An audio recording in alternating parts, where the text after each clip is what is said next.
Hey guys, Thug here with a quick beginner's guide to making gold. Here I'm going to go over a few markets that you can get into with little to no startup cost, and depending on your server, should always bring you some profit. I do not normally do farms. I am the type of gold farmer who solely uses the auction house to make money, and those are going to be what I cover mostly.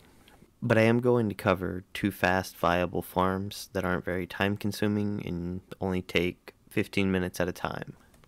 And here's a little disclaimer. Most of what I'm going to mention is going to require a little bit of capital to do anything at all with. So you will have to have some gold to start with. 100k is more than enough. And if you don't have much gold at all, you can do these farms, but they'll be a little bit later in the video. Alright, first up is Abyssal Shatter. You're going to need level 15 Wrath of the Lich King enchanting, and you're going to learn this pattern called Abyssal Shatter. What it does is it breaks abyss crystals into infinite dust and greater cosmic essences. Where you make your money here is you buy the abyssal crystals or the abyss crystals at 5 to 20 gold, around there. That's about where it floats in my server. Sometimes I can nab up a few hundred, sometimes I can't. But when you can, you buy these up and then you shatter them. You're going to get either 7 to 19 infinite dust or 2 to 6 greater cosmic essences. The essences don't normally sell very well, but you're going to easily get a couple hundred stacks of them, so just put them up in stacks of 200 and just try to sell them. But the primary goal, primary focus is the dust. With how little you pay for the shards, you're going to basically always make money with this unless you get extremely unlucky and get a bunch of essences instead of dust, which is not really likely. I don't think I've ever lost money with this. Alright, next up is living steel. You're going to need an alchemist and you're going to need a miner. You're going to have 75 into Mista Pandaria alchemy, and you're going to have just plain old level 1 mining, just so that you can smelt, since ghost iron is going to be the main thing that you're going to be wanting to buy, alongside Spirit of Harmony. Alright, you need level 75 in order to get Riddle of Steel. Riddle of Steel costs 3 trillium, 3 Spirit of Harmony, and that's going to make you 1 living steel bar. You're going to have to pick up Transmute Master, which costs 4 living steel. So the cost of your startup is going to be whatever 4 living steel goes for on your server, and whatever the herbs are that are required to get you to 75. Alright, and how all crafting works, you want to try to get whatever you're crafting to be under the cost of what you're going to be selling it for, so that you of course make profit. Where you make your real profit with this shuffle is through procs. You're going to be getting procs from your transmute trillium. That's going to feed into additional living steel bars. Then that's also going to, or you're also going to be able to get procs from the living steel transmutes. So you kind of get to double dip a little bit with it. So even if you can't get your bars under the crafting costs, your procs are going to pay for it. It's going to yield you some kind of profit. Since this relies on procs, it's going to vary. Sometimes you're going to get that god proc and you'll get 20 living steel, and it'll be like one of your most profitable early investments, because when you get that 20, it's friggin' amazing. But you should always walk away so long as you get your crafting price close to what the bars are going for. Most of the time, the bars will be selling for a couple hundred gold above what their crafting price is. So you're good, you're great, always making money. Okay, now we're going to talk about Embersilk farming and Spirit of Harmony treasure chest farming. Alright, how these two farms work, they basically work the same. You do them slightly different and in 2 different expansions. For Embersilk, you're going to want to get a potion of treasure finding. It lasts an hour. You can buy it off the auction house, have a friend craft it, or invest into Cataclysm Alchemy up to level 75, and then you get the potion. And you can start making them yourselves and selling them to other people. So what you're going to want to do is to farm on a tailor. in Wrath of the Lich King, you get this perk that you can pick up more cloth off of humanoid monsters. So to get the maximum amount of cloth, you're going to want to be a tailor. Now, with the potion, you're going to get these little treasure chests. The little treasure chests are going to have ore, cloth, a green. They'll always have 2 or 3 gold, and some of the volatile elements. And air and fire normally sell pretty well. So every one of these treasure chests that you're going to get off farming the trash in the first room of Bastion of Twilight, alongside the cloth you pick up off the bodies and the greens and the epics and all that, you just keep rerunning this. Run it 10 times. I was able to do it in 15 minutes back in Warlords of Draenor on my Warlock. I could run in, do the first room, run out, do all 10 of my clears within 15 minutes. So this is going to be a 15-minute farm. It's all you got to commit to it. You can do it on your lunch break if you're at work. You can do it when you first log on in the morning, whatever. Then you're going to have to take at least an hour break from that character in order to let your dungeons unlock. You're going to want to log out immediately after your 10th run so that you can preserve as much of the potion as you possibly can.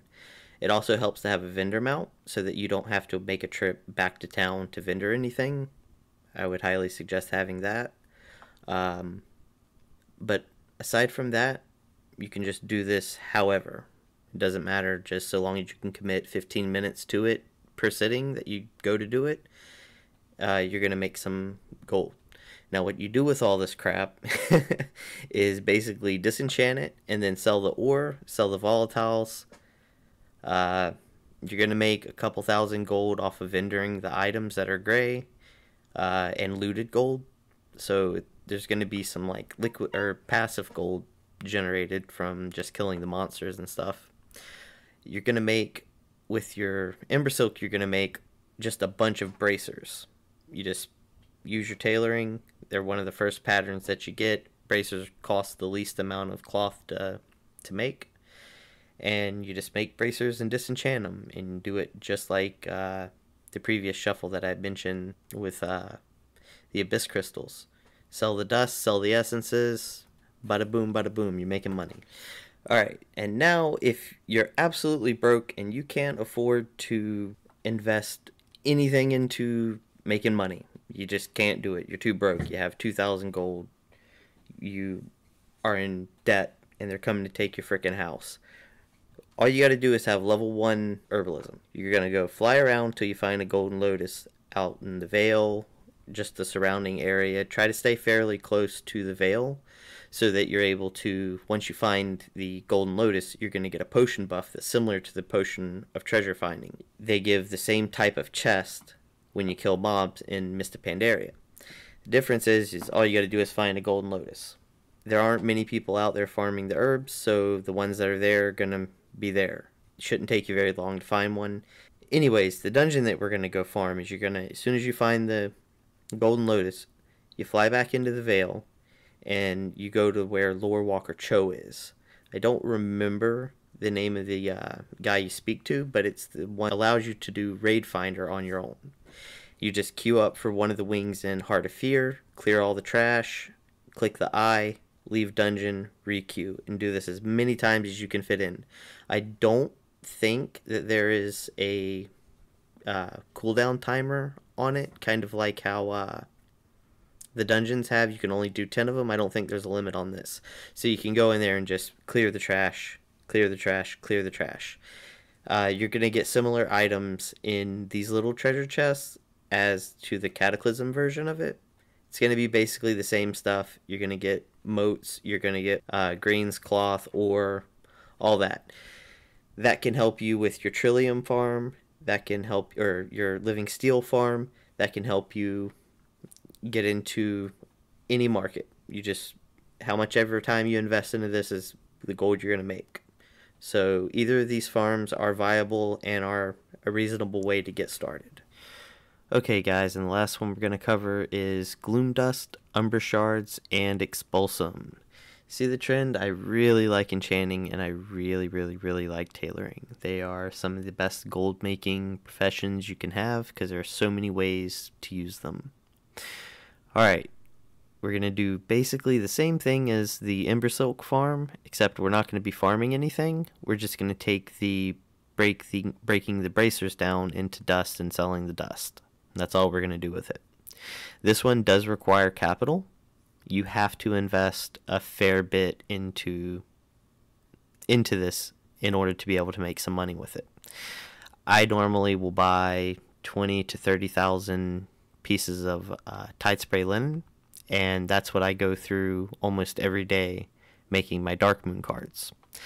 You can either use these greens to make expulsum, and you can make things like dark moon decks, or you can make follower items, or whatever you want to sell with the profession. I have most professions capped, but honestly I primarily use enchanting and tailoring, or enchanting, tailoring, and inscription. Like they work out so great together. But what I would suggest is going straight into the disenchanting. Break down all bracers you get with enchanting. You're going to always get at least 5 dust per green bracer, up to 9. And for each blue, you're going to always get at least 1 shard and 1 dust, up to 2 shards, 2 dust. So the blue ones are really where you make your profit, but what this is going to come down to is where your server sits as far as dust price versus your tide spray price. I'm going to go with the numbers on my server and what I normally buy them at, so you can get kind of like an idea of what you need to aim for. Try to keep this ratio. So the dust on my server sells for 5 gold. Most of the time I can keep my crafting cost for my bracers under 25 gold. So with every disenchant, there's a tiny bit of profit if it hits 5, and if it hits 9, it's a 40 gold profit for literally crafting the item and then disenchanting it. You do this to thousands of bracers. So all those times that you're going to get 5 gold, 10 gold, 40 gold per disenchant add up. Also, while you're crafting these bracers, you're going to sometimes get a blue proc. These are going to always disenchant into at least 1 dust and 1 shard, up to 2 dust, 2 shard. Shards on my server sell between 50 and 80 gold, so it only costed me 25 gold to craft that item, and I just made 100 to 150 gold off of that disenchant.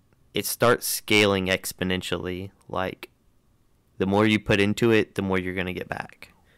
Alright guys, and these are the 5 gold farms that I can give you. Well, 2 of them were farms and 3 of them were shuffles. They're all easy ways to make gold.